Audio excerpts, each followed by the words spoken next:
জয় গুরু, জয় শ্রী শ্রী রাম ঠাকুর।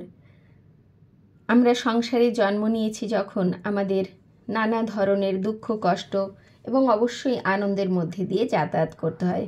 সুখ দুঃখ সবই আসে এই জীবনে। সংসার অনিত্য। এই সংসারে মাঝে মাঝে আমাদের ভয় লাগে।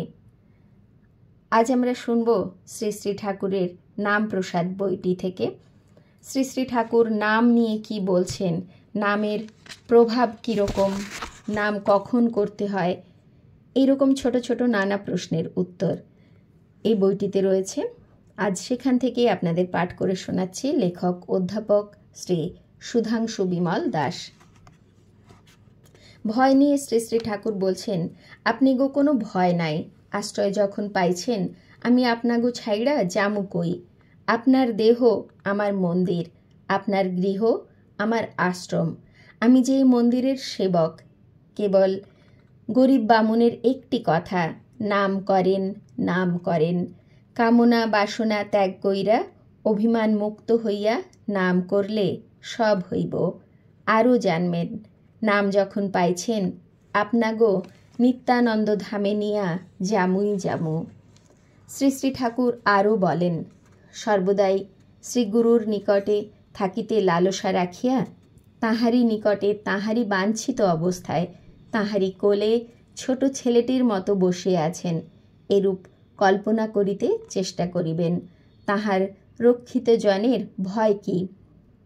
অন্যত্র শ্রী শ্রী ঠাকুর বলেন, কোনো চিন্তাই করিবেন না, কেবল উপস্থিত কর্তব্য এবং ভগবানের নাম করিবেন।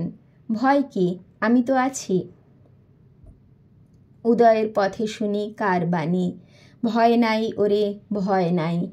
দয়াল ঠাকুর ভিন্ন এ অভয়ের বাণী শোনাতে, সংসারে কেহ নাই ওরে আর কেহ নাই। প্রকৃতপক্ষে শ্রী শ্রী ঠাকুরের নামাশ্রয় পেলে ভয়ের কি আর কিছু থাকে? ঠাকুর ভক্তের দেহ মন্দির আর গৃহ আশ্রম ছেড়ে যাবেন কোথায়, আর থাকবেনই বা কোথায়? তিনি যখন সাথে আছেন তখন ভয়েরও কি কোনো কারণ আছে?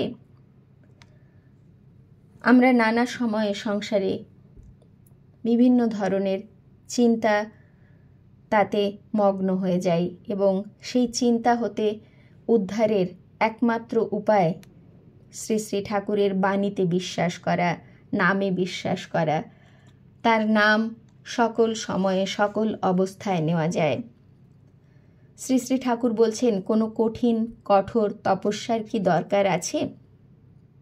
সহজ ভজন করহ যাজন, ইহা বই আর কিছু নাই। আসলে আনন্দ স্বরূপ যিনি, তাকে কেবল হৃদয়ানন্দেই মেলে।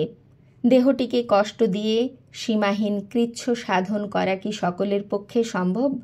যা অতি সহজে অনায়াসে করা যায়, তা করলে কি তিনি দয়া করেন না? নাম জাগলে কি হয়? নাম জাগলে রূপ পাওয়া যায়। বদন ভরিয়া ডাকিতে ডাকিতে হরি উঠিবে জাগিয়া। নামের ভিতর কি আছে? নামের ভিতর আছে অক্ষয় সুধা। কষ্ট করেই তাকে বার করতে হয়। আমরা যদি একটু ভেবে দেখি, যখন আমরা কষ্ট পাই, আঘাত পাই, তখনই আমরা তীব্রভাবে তাকে স্মরণ করি, তার নাম করি। হয়তো সেজন্যই তিনি কষ্ট দেন, যাতে আমরা তার নাম তীব্রভাবে করতে পারি, আর সেই নামেই উদ্ধার হয়ে যাই। সেই নামেই আমরা সমস্ত কষ্ট থেকে মুক্তি পাই। কিন্তু মানুষের স্বভাব তো, যখন কষ্ট আসে তখন নাম করি, আবার কষ্ট চলে গেলে তা ভুলে যাই। সেই জন্যই শ্রী শ্রী ঠাকুর মাঝে মাঝে আমাদের কষ্ট দিয়ে তার নাম তীব্রভাবে স্মরণ করার কথা মনে করিয়ে দেন হয়তো। নামের সঙ্গে প্রণয় করলে কি হয়? নামের সঙ্গে প্রণয় করলে বোধন হয়, বেদ উদ্ধার হয়। নাম পরম বেদ, পরম জ্ঞান। নাম শোনবার উপায় কি? সেবা ধর্ম শব্দটি সতত নামের নিকটে থাকা। নাম করে প্রাণে। ধৈর্য ধরিয়া প্রাণের নিকট থাকিবেন, তবেই নাম শুনতে পাইবেন। সদানন্দময় শ্বাস প্রশ্বাসের দ্বারা অবিচ্ছেদে নাম হইতেছে। তাহার সহচরী হইয়া নামামৃত পান করুন। কাজকর্ম আর চলাফেরার সময় কি করতে হয়? আপনি নাম লইয়া অফিসে যাইবেন, নাম লইয়া কলম ধরবেন, আবার কলম থুইয়া নাম লইয়া বাড়ি ফিরবেন। রাস্তায় হাঁটার সময় নাম করিতে পারো না, তাহা হইলে আঘাত লাগিত না, একটা জায়গায় ঠাকুর বলেছেন। শ্রী শ্রী ঠাকুরকে জিজ্ঞেস করা হলো দেবদেবীরা আসলে কি, তাঁরা কিসে তুষ্ট হন? তিনি বলছেন, নামে সকল দেবতা তুষ্ট হন। দেবদেবী ভিন্ন আকারের, ভিন্ন প্রকারের এবং ভিন্ন নামের হইলেও মূলত এক। গুরুদত্ত নাম মন্ত্রে সকল দেবদেবী তুষ্ট থাকেন। যেহেতু দেবদেবী নাম ব্যতীত আর কিছুই নন, সব সময় নাম এক ও অভিন্ন।